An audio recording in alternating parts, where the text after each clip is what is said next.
Welcome to my YouTube channel the future nurse 24। আমরা গত বছর সিবিটি স্টাফ নার্স এক্সামের শিফট ওয়ানের আমরা সেট কন্টিনিউ করছিলাম এবং যারা আগে 3টে ভিডিও দেখোনি দেখে আসবে। আজকে আমরা মেডিকেল সার্জিক্যাল নার্সিং 1 অ্যান্ড 2 এর কোশ্চেন নিয়ে ডিসকাশন করব এবং এখানে নাম্বার অফ কোশ্চেন তোমরা দেখতে পাবে 9 রয়েছে এবং ম্যাক্সিমাম এটা রয়েছে সেকশন মার্কস 18, 9 ইন্টু 2 18 এবং এটা কিন্তু ফান্ডামেন্টাল অফ নার্সিং বা অবস্টেট্রিক্যাল নার্সিংয়ের চেয়েও বেশি ওয়েটেজ সবচেয়ে মেডিকেল সার্জিক্যাল নার্সিংয়ে। তাহলে তোমাদের খুব ভালো করে প্রিপারেশন নিতে হবে এই মেডিকেল সার্জিক্যাল নার্সিং পার্টটাতে কিন্তু নাম্বার তোলার জন্য বা সিলেকশনের জন্য অবশ্যই। এবং তোমরা বলেছো দাদা আমাদের শুধুমাত্র জিএনএমের এই শিফট অনুযায়ী কোশ্চেন ডিসকাশন করলে হবে না, আমাদের বিএসসিরও কোশ্চেন ডিসকাশন চাই। এবং তোমরা যদি এভাবে সাপোর্ট করো, তোমরা আরও বেশি করে কমেন্ট করবে, তোমাদের ডাউট থাকলে বলবে। আমার এই একটা কমেন্ট কি আমাকে আর এরকম কোশ্চেন অ্যান্সার ভিডিও বা অন্যান্য ভিডিও করতে কিন্তু অনুপ্রাণিত করে। চলো আমাদের আজকে এই সেটের কোশ্চেন নাম্বার 21 এবং আমাদের মেডিকেল সার্জিক্যাল নার্সিংয়ের কোশ্চেন নাম্বার 21 মেডিকেল সার্জিক্যাল নার্সিংয়ের কোশ্চেন নাম্বার 1 নিয়ে ডিসকাস করা যাক। ঠিক আছে, ভিডিওটা লাস্ট পর্যন্ত দেখবে, কেউ স্কিপ না করে দেখবে। তো দেখো এখানে আমাদের কোশ্চেন নাম্বার 21 এবং the question is what is the most common cause of hypocalcaemia. Most common cause of hypocalcaemia. বেশ, আমাদের হাইপোক্যালসিমিয়ার এখানে আমি অপশনগুলো আগে বলে দিই, নাহলে তোমরা বুঝতে পারবে না। Option 1 milk alkali syndrome, option 2 vitamin D toxicity, option 3 hypoparathyroidism, option 4 prolonged immobility. বেশ, এখানে প্রায় অন্যান্যগুলো তুলনায় তুমি vitamin D toxicity, prolong immobility এগুলো সমস্ত কিছুই কিন্তু হাইপোক্যালসিমিয়ার কজ। কিন্তু কোশ্চেনের টুইস্ট কোথায়? Most common cause. কোশ্চেনের টুইস্ট কিন্তু এখানে। বেশ, তাহলে আমাদের একটা কনসেপ্ট জানা দরকার যে আমাদের যে ট্রাকিয়া রয়েছে, ট্রাকিয়ার যদি আমি এটা অ্যান্টেরিয়র সাইড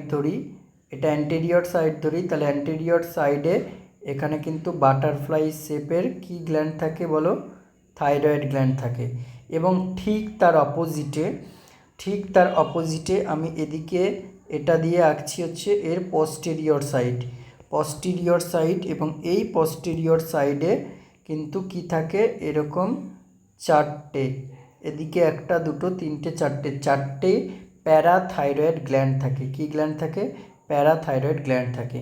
এবং এই প্যারাথাইরয়েড গ্ল্যান্ড থেকে যে হরমোনটা সিক্রেটেড হবে দ্যাট ইজ পিটিএইচ বা প্যারাথাইরয়েড হরমোন, বা এর আরেক নাম হচ্ছে প্যারাথরমোন। এবং এই প্যারাথরমোনের important roles is only one, that is increase blood calcium level. Okay, increase serum calcium level or blood calcium level. So যদি প্যারাথাইরয়েড গ্ল্যান্ড ফাংশন করা বন্ধ করে দেয় বা হাইপোপ্যারাথাইরয়েডিজম কন্ডিশন হয়, তাহলে সেইটা কি কজ করবে? That is hypocalcemia. কারণ এ কি করছিল? ব্লাড ক্যালসিয়াম লেভেলকে বাড়াচ্ছিল। এবারে যদি এই গ্ল্যান্ডই তার সিক্রেশন না করে তাহলে আমাদের পিটিএইচ আসবে না। পিটিএইচ যদি না আসে, ব্লাডে ক্যালসিয়াম লেভেল কিন্তু নর্মালের চেয়ে কী হয়ে যাবে? বাড়বে না। না বাড়ার তুলনায় কী হবে? কমে যাবে। ঠিক আছে, কারণ এ ইনক্রিজ করে রাখছিল। তাহলে যদি ধরো কখনো কন্ডিশন থাকে যে পিটিএইচ কী করে, বললাম যে ব্লাডে ক্যালসিয়াম লেভেল বাড়ায়, তাহলে ধরো এখানে ব্লাড ভেসেলস রয়েছে এবং এখানে ক্যালসিয়াম আয়ন রয়েছে। তাহলে পিটিএইচ যদি এখানে অ্যাকশন করে, যদি লো ক্যালসিয়াম লেভেল থাকে তাহলে সেটাকে নর্মালে আনবে, মানে বাড়াবে। ঠিক আছে, বাড়িয়ে নর্মালে আনার চেষ্টা করবে। এবার এই এমনি হাইপোক্যালসিমিয়া কন্ডিশন চলছে, তাহলে পিটিএইচ যদি অ্যাবসেন্স থাকে তাহলে কী হবে, আরও কমে যাবে, তাহলে হাইপোক্যালসিয়ামা তখন হবে। সো এখানের কারেক্ট অ্যান্সার হচ্ছে আমাদের কি, হাইপোপ্যারাথাইরয়েডিজম। আশা করি বোঝাতে পারলাম যে কেন এটা হাইপোপ্যারাথাইরয়েডিজম অ্যান্সারটা হলো, ঠিক আছে। নেক্সট আমাদের কোশ্চেন নাম্বার 22, এবং the question is who perform the first human heart transplant in 1967। এটা একটু মেমোরি বেসড কোশ্চেন, ঠিক আছে, মুখস্থ করে রাখতে হবে তোমাকে, যে এরকম কোশ্চেন যদি ভবিষ্যতে আসে তাহলে না অ্যাটেন্ড করাই ভালো, কারণ এগুলো পুরো তুক্কা মারা কোশ্চেন, যদি কেউ শিওরলি অ্যান্সার জানো তবেই করবে। এখানে এই অ্যান্সারটা একটু মনে রাখতে হবে, দ্যাট ইজ ক্রিশ্চিয়ান বার্নার্ড, ঠিক আছে, বার্নার্ড ক্রিশ্চিয়ান বার্নার্ড। বেশ, পরবর্তী question number 23, and the question is what is the main purpose of an electrocautery machine in surgery. আমরা জানি সার্জারির ক্ষেত্রে কি মেশিন ব্যবহার করা হয়, দ্যাট ইজ ইলেকট্রোকটারি মেশিন। এবং এই ইলেকট্রোকটারি মেশিন তোমরা দেখেছো এবং জানো এগুলো কিসের জন্য, কোনো বায়োলজিক্যাল টিস্যু কাট করার জন্য, ঠিক আছে, কাট করার জন্য, বা হিমোস্ট্যাসিস প্রসেসের জন্য ব্যবহার করা হয়ে থাকে, মানে ব্লাডটাকে কোয়াগুলেট করার জন্য, বা বায়োলজিক্যাল টিস্যুকে ডেসিকেট করার জন্য ব্যবহার করা হয়ে থাকে। এবার এখানে আমরা অপশন দেখি কি আছে, to monitor the depth of anaesthesia নয়, to inject medication into cells নয়, to remove unwanted tissue and control bleeding. তাহলে আমরা অ্যান্সার এটাই করব, ঠিক আছে, ব্লিডিং বা হিমোস্ট্যাসিসের জন্য, ব্লিডিং কন্ট্রোলের জন্য এবং আনওয়ান্টেড টিস্যুকে রিমুভ করার জন্য বা কাট করার জন্য। ওকে, নেক্সট কোশ্চেনের দিকে যাই, question number 24, and the question is which of the following is a nursing goal during the rehabilitation phase of burn care. ঠিক আছে, আমরা জানি রিহ্যাবিলিটেশন যখন আমরা লেভেল অফ কেয়ার পড়ি কমিউনিটির ক্ষেত্রে, সেইখানে আমরা কিন্তু রিহ্যাবিলিটেশন ফেজ টার্সিয়ারি কেয়ারে টার্সিয়ারি লেভেল অফ প্রিভেনশনে গিয়ে পড়ি। এবং আমরা মেনলি কি দেখি, রিহ্যাবিলিটেশন ফেজ মানে কি, এক কথায় রিহ্যাবিলিটেশন ফেজ মানে হচ্ছে রেস্টোরেশন অফ ফাংশন, ঠিক আছে, রেস্টোর করা ability to function.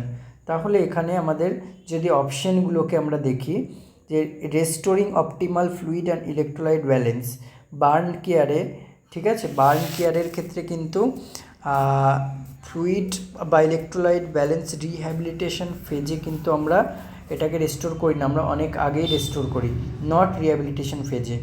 Maintaining adequate body temperature এটাও নয়, minimizing patients and family anxiety নয়। তাহলে কী হবে, আমাদের improving body image and self concept. Burn যে এরিয়াটা হয়েছিল সেই এরিয়াটার বডি ইমেজটা ইমপ্রুভ হচ্ছে কি না, সেলফ কনসেপ্টটা ইমপ্রুভ হচ্ছে কি না, এইটা কিন্তু মেনলি রিহ্যাবিলিটেশন ফেজের নার্সিং গোল থাকবে আমাদের। তাহলে 24 পর্যন্ত করালাম। এবার দেখো question number 25, and the question is which of the following is not an essential component of an emergency operation plans বা EOP aimed at improving emergency preparedness। ঠিক আছে, বেশ, এখানে চারটে অপশন একটু আমরা রিড আউট করছি, দেখো। First option is conducting disaster practice drill, second option is planning internal and external communication systems, and third option is preparing a data management strategy, and fourth option is scheduling staff vacation plans।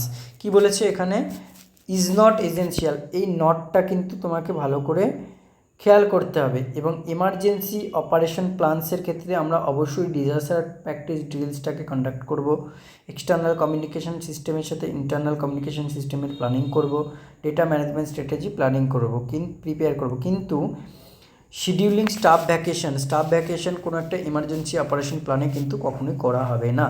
তাহলে এই কনসেপ্টটা কিন্তু clarity থাকলেই তোমরা অ্যান্সারটা করতে পারবে। এবং পরবর্তী question number 26, and the question is what should the nurse do first during a hospital fire. হসপিটালে ফায়ার এর ক্ষেত্রে আমরা কি জানি, যে রেস পাস, তাই তো, রেস পাস বলে একটা অ্যাক্রোনিম থাকে, তাই তো, রেস পাস। ওয়েট, এটা আমি একটু আরগুলোকে এটা নিয়ে নিই এবং এগুলোকে একটু কালারফুল করে দিই, তাহলে দেখতে ভালো লাগবে।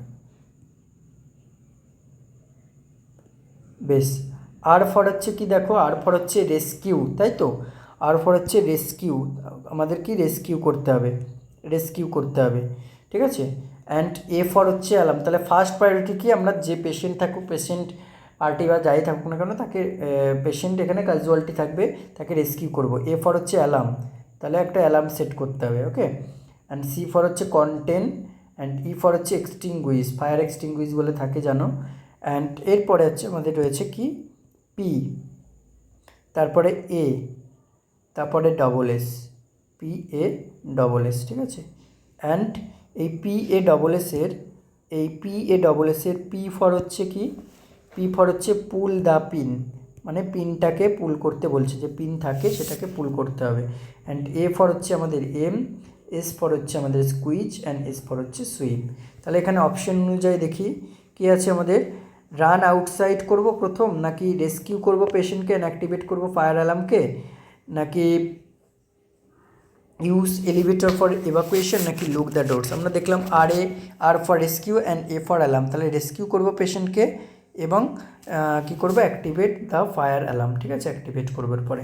And our 27th number question, and the question is which surgical procedure involves in creating an artificial opening or window in the bone in the inner ear for hearing loss. Hearing loss হয়েছে inner ইয়ারে, বোনের মানে opening আর window in the বোনে কী করবে, artificial opening করবে, ঠিক আছে। এটাকে বলা হবে কি, ফেনেস্ট্রেশন প্রসিডিওর। এবং এই ফেনেস্ট্রেশন প্রসিডিওর হচ্ছে একটা অপারেশনস, যেটা বা সার্জিক্যাল প্রসিডিওর, যেখানে কি করা হবে, একটা